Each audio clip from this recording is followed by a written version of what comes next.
Escaping the pressure right. On the run, he'll let it go deep, right sideline. The former Bill, Chris Hogan, the intended receiver. And it's second down. Well, they haven't had a whole lot of success in the passing game here. Now, in the second half, he's thinking, I guess maybe just take a shot deep. I think you're right. Almost looking for a bailout, isn't he? Can my receiver go up and make a big play for me? Can I create a penalty downfield, maybe pick up an interference call or get that yardage downfield? Anything trying to get going again, but you're right. He definitely took a shot.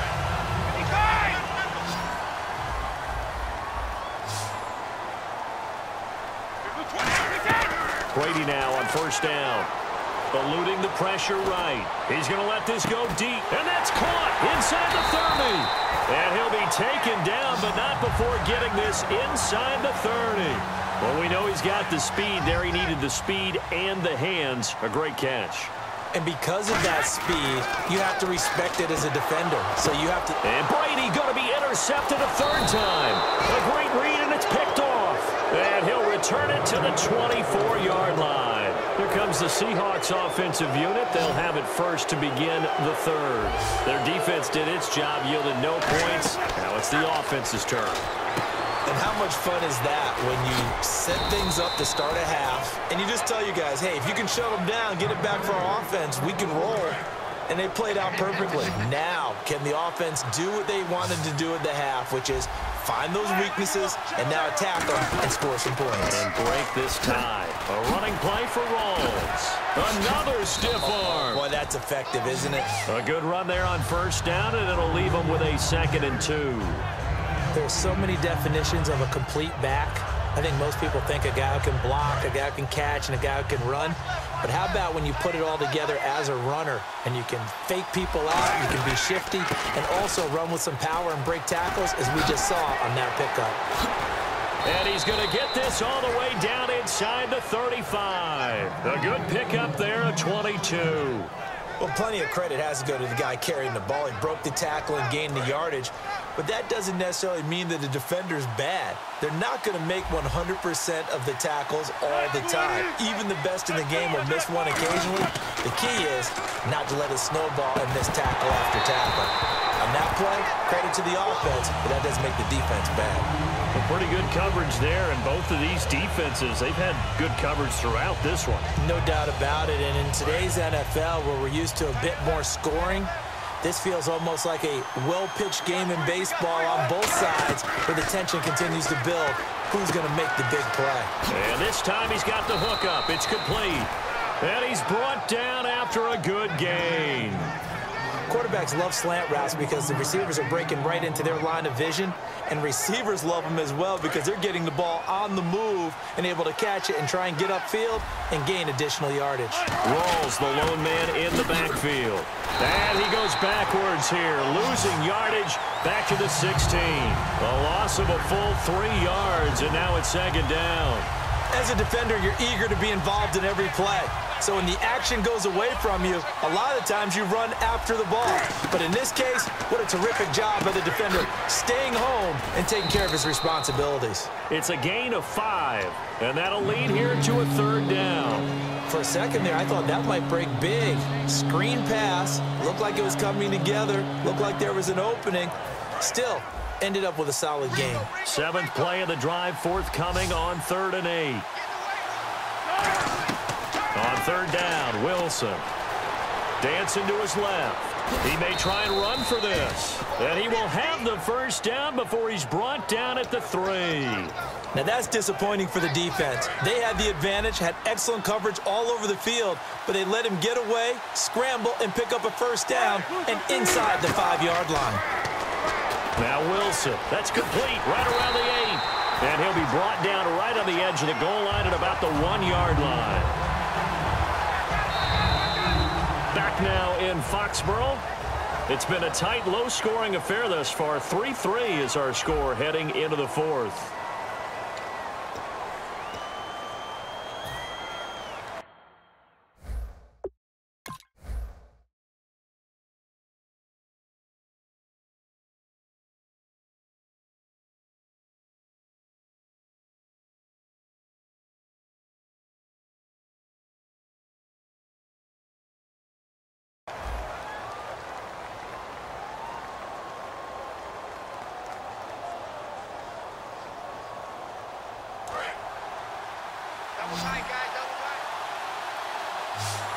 They come out here in the eye. Wilson on the keeper. And he's going to be hemmed in and brought down right at the line of scrimmage.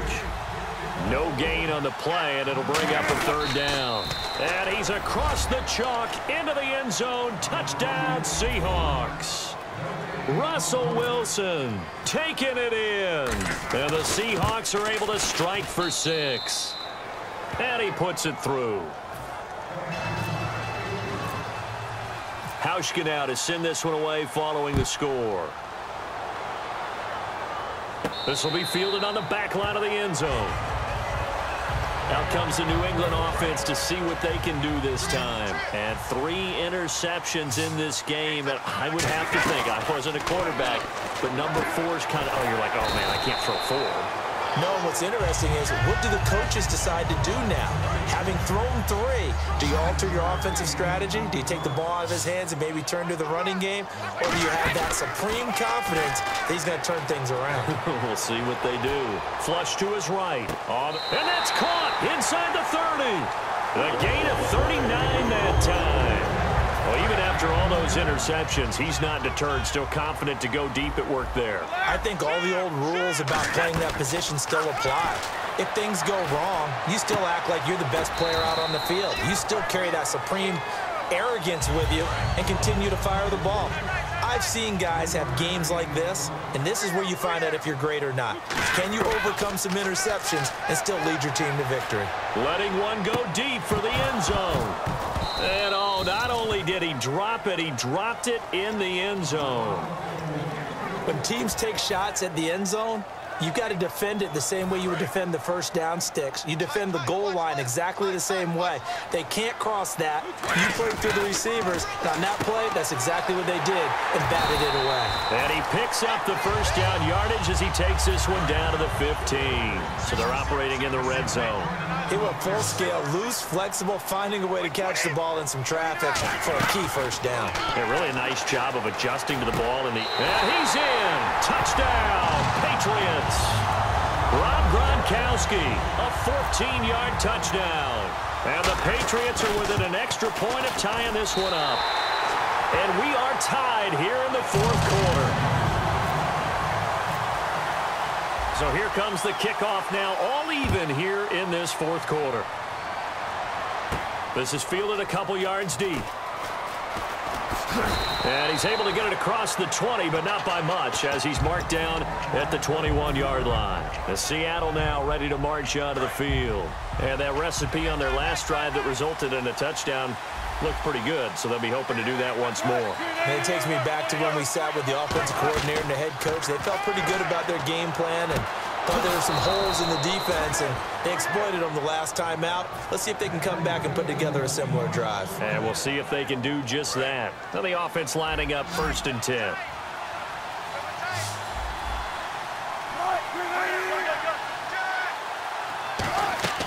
Well, throw on first down with Wilson. And left side here, it's Graham. And he'll be taken down, but not before he gets into enemy territory.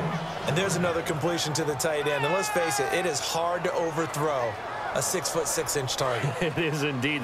Quarterbacks like their speed guys. They like that huge 6'6" target that they've got in him. They really do, and it reminds me of what one great tight end told me once. He told his quarterback, just make sure you throw it up there, you know, kind of like put up on the top shelf where the kids can't get it. 3 yards on the pickup there, and it'll be 2nd down. And the offense can string something together, but they'll need to do it quickly here to try to get points on the board and win this game. On 2nd down, Rawls. And this one goes nowhere. Losing yardage on the play back at the 46. It's a loss of 2, now 3rd down.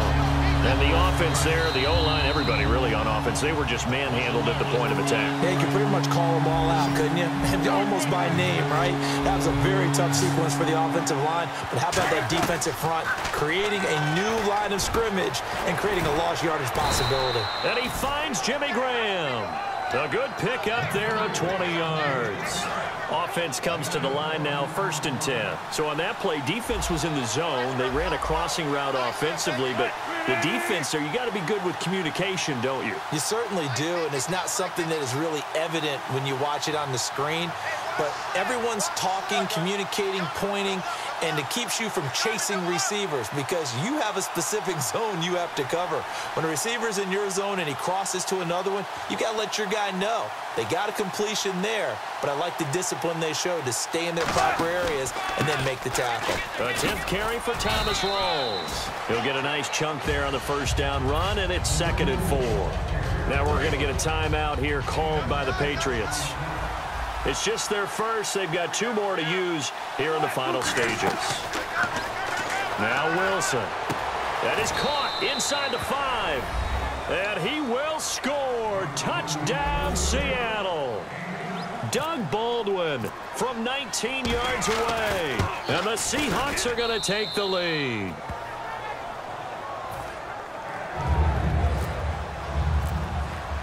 Hauschka now to send this one away following the score. This will be fielded on the back line of the end zone. Now the Patriot offense set to take over again. They're down here in a 1-score game, but the time, it's a factor, but it's not a huge factor right now, is it? It's really not, because this amount of time gives them a chance to run their offense, to go through play sequences. And this is what they work on every week in practice, usually on a Friday. They go over this type of a situation, late game situation. What are we going to do when we have the opportunity? They've called these plays a bunch of times. Now's their chance to execute them. Yeah, they have the opportunity now. Here's the execution. Back to throw. Looking middle, it's caught by Gronkowski. And he's brought down after a good gain. Now hold everything here. We're going to get a timeout by the offense. That'll leave him with just 1 remaining in this 4th quarter of play. He's back to throw. To the left side and complete for Julian Edelman. They give him 13 yards there on the play and a fresh set of downs. And the offense moving quickly to the line. Back to throw. And he'll be hit as he releases it, and that'll fall incomplete. You ever notice that when Tom Brady does get hit and drop to the ground, there's some guys back to him pretty quickly to check on his health, aren't they? That's exactly right. For as much as he throws, doesn't take a lot of square shots, but took one there. He's really smart in the pocket, isn't he? Even out of the pocket. He understands where the pressure is coming from. He senses people. You're exactly right. Doesn't take too many direct ones, but that one had to hurt. While an incomplete pass certainly doesn't look like a good play, for the guy throwing it today, as many interceptions he's thrown, he's got to feel a sigh of relief that the ball actually hit the ground and didn't go in the other direction. And he's able to pick up the first down here before he goes down at the 26. And now they're in the hurry up. He'll look to throw, and he can't get a throw off. He's taken down. What a huge play at this point in the game. Now whistles come in. We're going to get a timeout here by the offense. It'll be their 3rd and final timeout, so as they talk things over, we'll step aside.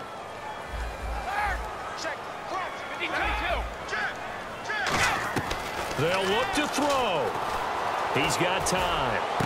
And this is caught. It's Edelman. And he's brought down after a good gain. He got 29 yards that time. And at this stage, down in the second half, looks like they just wanted to find a way to get it in the hands of their playmaker, and they did. And this ball is caught. It's a touchdown. And now in the final seconds, they're a PAT away from likely getting this thing to overtime. And that touchdown means a decision has to be made. Do they kick the PAT and tie it up, or do they go for 2 and try and win it right now? Set to go now with the kickoff. These 2 teams all even again as we continue in this wild 4th quarter. That'll be taken in the end zone.